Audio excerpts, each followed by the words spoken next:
तो ये बात मन में आसानी से बैठ जाती है कि जो सरकार में है वो हमारे लिए बेहतर काम कर सकेगा। सुलझे और बहुत अनुभवी, बहुत मिलनसार व्यक्ति हैं, उसमें कहीं कोई बात नहीं है। वो सड़क सड़क सड़क सड़क सड़क वो ऐसा रट्टा लग गया यहाँ शहर में कि सड़क नहीं बने, गड्ढे हैं, खराब है सड़क, नहीं कैसे कहाँ से आ जाता है।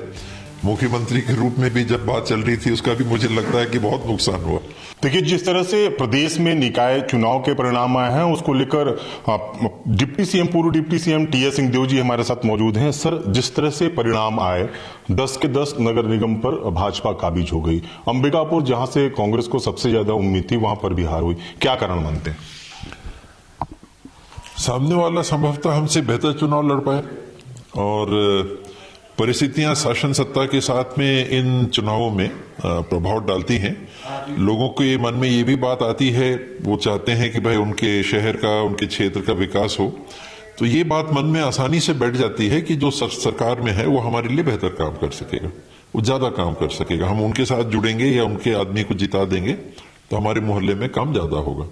तो एक ये बात भी रहती है। और जो जीते उनके लिए बधाई। हम लोग उतना अच्छा नहीं कर पाए, बल्कि नगरीय निकाय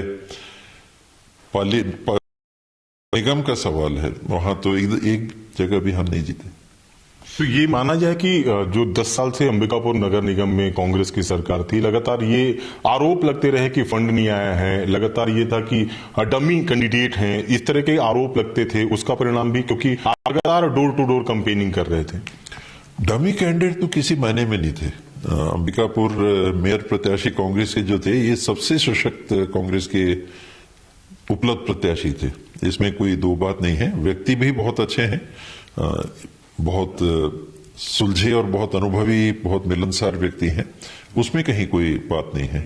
बात पिछले 10 सालों में ये प्रचारित, और खास करके 5 साल में, पिछले 10 साल का जोड़ेंगे तो भाजपा के शासनकाल में भी ये महापौर रहे, काम हुए।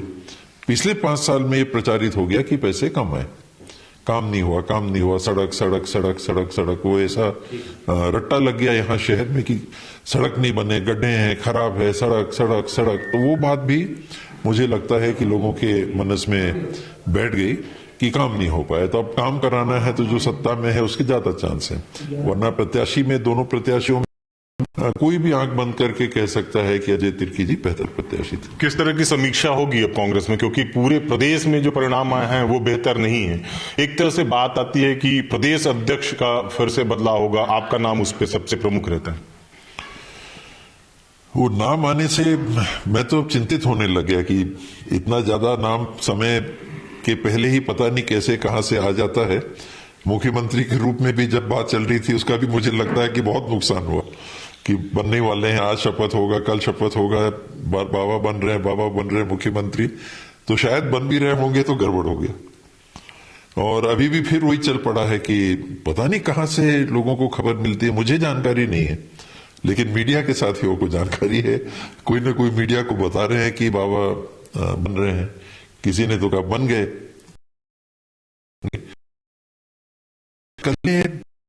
व्यक्तिगत तौर पे कभी कभी बहुत नुकसान भी कर देते हैं व्यक्तिगत। मुझे लगता है कि खास करके मुख्यमंत्री वाली बात में मुझे लगता है कि बहुत नुकसान हुआ, कि अगर संभावना थी तो ये इतना ज्यादा मीडिया में आया कि एक कारण वो बन गया। और यही चीज अब इसमें चालू हो गई कि अध्यक्ष बन गए, अध्यक्ष बन गए, जवाबदारी मिले। मैं एक सीनियर कांग्रेस पर्सन हूं, इसमें कोई दो बात नहीं है। सदियों से, पुरखों से परिवार कांग्रेस में रहा है, कांग्रेस के लिए हम लोग काम करते रहे। विधायक के रूप में काम करने को मिला, नेता प्रतिपक्ष के रूप में काम करने को मिला, मंत्री के रूप में काम करने को मिला। सोनिया जी, राहुल जी, खड़गे जी ने उप मुख्यमंत्री के रूप में भी काम करने का मौका दिया। तो सीनियर लीडर में तो है ही, पर एकदम से ये प्रचारित कर देना कि अध्यक्ष बन गए, ये मुझे लगता है कि मीडिया को भी थोड़ा अपने आप को रोकना चाहिए। लेकिन अब है बात, देखिए एक बात आती है फंडिंग की, तो मैंने आज तक नहीं देखा कि Congress party local body elections में फंड करती है, कभी नहीं करती, मैंने कभी भी करते नहीं देखा। एक मैं न्यूज चैनल तो नहीं देख रहा था, लेकिन यूट्यूब में समीक्षा देख रहा था, उसमें ये बात है कि कांग्रेस ने तो कांग्रेस को तो मैंने आज तक फंड करते नहीं देखा किसी नगरीय निकाय में। संभव ही नहीं है, संभव ही नहीं है। इतने पार्षद चुनाव लड़ते हैं, आप पार्षदों की संख्या अगर देख ली तो उतने पार्षदों को कहां से फंड करेंगे। 173 तो अध्यक्ष के उम्मीदवार हैं, 10 मेयर, 49 नगर पालिका, 114 नगर पंचायत और गुट 50 पार्षद कर दीजिए, 10 नगर निगमों में 500, 90 विधायक लड़ते हैं तो बात होती है कि कुछ करो। तो ये तो 500 तो पार्षद हो गए और 49 आपकी नगर पालिकाएं हैं, 50 पकड़ लीजिए, और 20 अगर पार्षद भी एक नगर पालिका में औसतन है तो 1000 वो हो गए। कैसे संभव है, कैसे संभव है कि पार्टी इतने इतने लोगों को, 114 नगर पंचायत है उसमें 15 के हिसाब से आप जोड़ लीजिए तो 1500 से ज्यादा।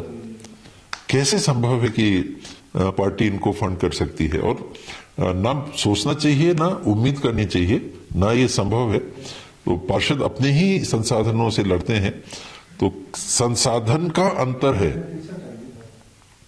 इसमें कोई छुपी हुई बात नहीं है। नगरीय क्षेत्रों में विशेष करके जहां संसाधन है, हो सकता है कि वो हमारे विपक्ष में जो हैं उनके पास ज्यादा है, हमारे पास कम है, तो वो एक अंतर बना रहता है। लेकिन ऐसा नहीं है कि जिसके पास साधन होंगे वही जीतेगा। आखिर जीते भी हैं, कांग्रेस पक्ष के भी जीते हैं।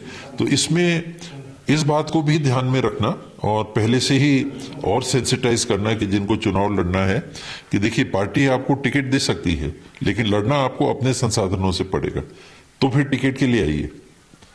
ये बाद में नहीं होना चाहिए कि हम टिकट ले रहे हैं और अब आप कह रहे हैं कि हमारे पास फंड नहीं है। तो एक स्ट्रेटेजी बतौर ये तैयारी और ठोस कर लेनी चाहिए कि आप लड़ पाओगे चुनाव। बाद में ये बात नहीं आनी चाहिए कि हमारे पास तो फंड नहीं है।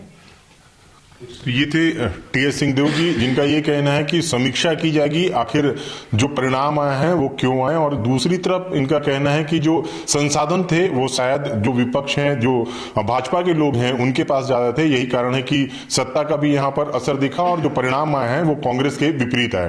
कैमरामैन दीपक गुप्ता के साथ अभिषेक सोनी, IBC 24, सरगुजा।